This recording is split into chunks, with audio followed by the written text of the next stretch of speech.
جریر نے بیان کیا، ان سے منصور نے، ان سے مجاہد نے، ان سے طاؤس نے اور ان سے ابن عباس رضی اللہ عنہ نے بیان کیا کہ رسول اللہ صلی اللہ علیہ وسلم نے فتح مکہ کے دن فتح مکہ کے دن فرمایا، اب ہجرت فرض نہیں رہی، لیکن اچھی نیت اور جہاد اب بھی باقی ہے،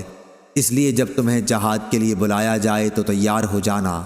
اس شہر مکے کو اللہ تعالیٰ نے اسی دن حرمت عطا کی تھی جس دن اس نے آسمان اور زمین پیدا کیے،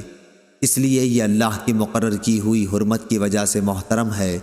یہاں کسی کے لیے بھی مجھ سے پہلے لڑائی جائز نہیں تھی، اور مجھے بھی صرف ایک دن گھڑی بھر کے لیے فتح مکہ کے دن اجازت ملی تھی۔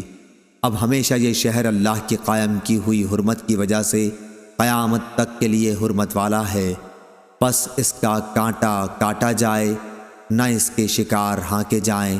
اور اس شخص کے سوا جو اعلان کرنے کا ارادہ رکھتا ہو کوئی یہاں کی گری ہوئی چیز نہ اٹھائے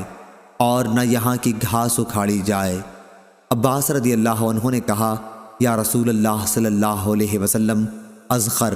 ایک گھاس کی اجازت تو دے دیجئے، کیونکہ یہاں یہ کاریگروں اور گھروں کے لیے ضروری ہے۔ تو آپ صلی اللہ علیہ وسلم نے فرمایا کہ اذخر کی اجازت ہے۔ صحیح بخاری حدیث نمبر 1834۔